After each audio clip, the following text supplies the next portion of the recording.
નમસ્કાર મિત્રો, આજના સમાચારમાં તમારું સ્વાગત છે। દેશ, દુનિયા અને ગુજરાતના તાજા, મોટા અને સૌથી મહત્વના સમાચાર જાણીએ તે પહેલાં તમે ચેનલમાં નવા હોય તો ચેનલને જરૂરથી સબસ્ક્રાઇબ કરી અને વિડીયોને લાઇક કરી દેજો।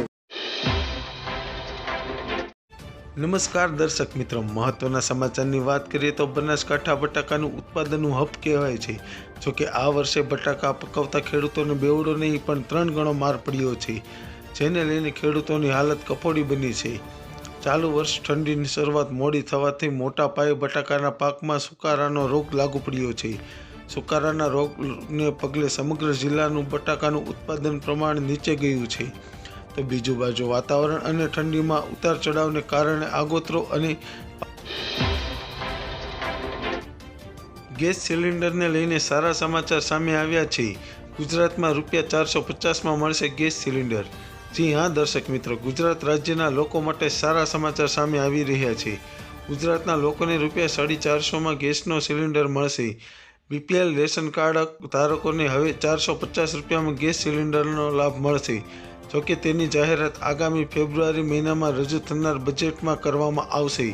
ગુજરાતમાં અત્યારે ગેસની બોટલ ₹925ની આસપાસ લોકોને મળી રહ્યો છે। ફટાફટ આગળના સમાચારની વાત કરીએ તો 2 દિવસ ભાવ ઉચકાયા બાદ ફરી ડુંગળીમાં નરમાઈનો માહોલ। કાલે 405 ઊંચો ભાવ। કપાસની બજાર એવરેજ જળવાઈ રહેલા ઊંચા ભાવમાં 30નો સુધારો। ઊંચો ભાવ ₹1590 અને આગામી વર્ષે કપાસના વાવેતરમાં ઘટાડો થવાના અહેવાલો। ડુંગળીની નિકાસબંધી હટાવવા સરકાર ચર્ચા કરે તેવી શક્યતા। ઘઉંના ભાવની અંદર તેજી પકડાઈ, ઊંચા ભાવમાં વધારો।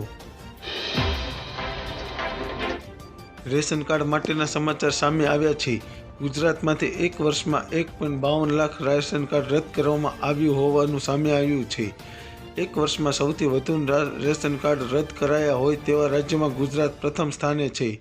આ અંગે અન્ન પુરવઠા વિભાગ પાસેથી પ્રાપ્ત માહિતી અનુસાર ગુજરાતમાંથી 2021માં 2,19,151 અને 2022માં 1,52,603 એમ 2 વર્ષમાં કુલ 3,71,754 રેશન કાર્ડ રદ થયેલા છે। નિયમ અનુસાર જો કોઈ ધારક પાસેથી પોતાની આવકની ખોટી માહિતી આપે હોય તેવા રેશન કાર્ડ રદ કરવામાં આવતા હોય છે। ગુજરાતીઓ માટે રાહતના સમાચાર સામે આવ્યા છે। રાજ્યમાં પેટ્રોલ અને ડીઝલના ભાવમાં રાહત મળી રહી છે। જી હા દર્શક મિત્રો, ઓઇલ માર્કેટિંગ કંપનીઓએ નવા ભાવ જાહેર કર્યા છે। જે મુજબ પેટ્રોલ અને ડીઝલના ભાવમાં 56 પૈસાનો ઘટાડો થયો છે। પાડોશી રાજ્ય મધ્યપ્રદેશમાં પણ પેટ્રોલ 30 અને ડીઝલ 28 પૈસા સસ્તું થયું છે। જોકે મહારાષ્ટ્રમાં પેટ્રોલ અને ડીઝલમાં 52 પૈસાનો વધારો થયો છે। ફટાફટ આગળના સમાચારની વાત કરીએ તો હવામાન વિભાગે જણાવ્યું છે કે ઉત્તરાયણના દિવસે રાજ્યમાં સારો પવન ફૂંકાશે તેમજ 15થી 20 કિમી પ્રતિ કલાકની ઝડપે પવન ફૂંકાશે। સાથોસાથ જણાવી દઈએ કે ઉત્તરથી ઉત્તર પૂર્વ તરફ પવન ફૂંકાશે। તાપમાનની વાત કરીએ તો સૌથી વધુ ઠંડી નલિયામાં નોંધાઈ છે, જ્યાં તાપમાન 6.4 ડિગ્રી નોંધાયું છે, જ્યારે અમદાવાદમાં 16.5 ડિગ્રી, ગાંધીનગરમાં 13.4 ડિગ્રી તાપમાન નોંધાયું છે। નલિયામાં સૌથી ઓછું તાપમાન 6.4 ડિગ્રી તાપમાન નોંધાયું છે। વધુમાં હવામાન વિભાગે અધિકારીઓને જણાવ્યું છે કે આગામી 5 દિવસ વરસાદની કોઈ સંભાવનાઓ નથી। આગળના સમાચારની વાત કરીએ તો ઉત્તરાયણના દિવસે અસંખ્ય અબોલ પક્ષીઓ દોરાઈમાં ફસાઈને ઘાયલ થતા હોય છે તેમજ મૃત્યુ પામતા હોય છે। તમે આ દિવસે માત્ર એક ફોન કરીને જીવ દયાનું કામ કરી શકો છો। જો તમને કોઈ ઘાયલ પક્ષી મળે તો નજીકના પશુ દવાખાના અથવા 1962 પર ફોન કરીને કરુણા અભિયાનમાં સહભાગી થઈ શકો છો। આપનો એક ફોન કોઈ પક્ષીની કિંમતી જીવ બચાવી શકે છે, માટે દરેક યુઝરને અપીલ છે કે આ ભગીરથ કાર્ય ચૂકશો નહીં, શક્ય તેટલી મદદ કરીએ।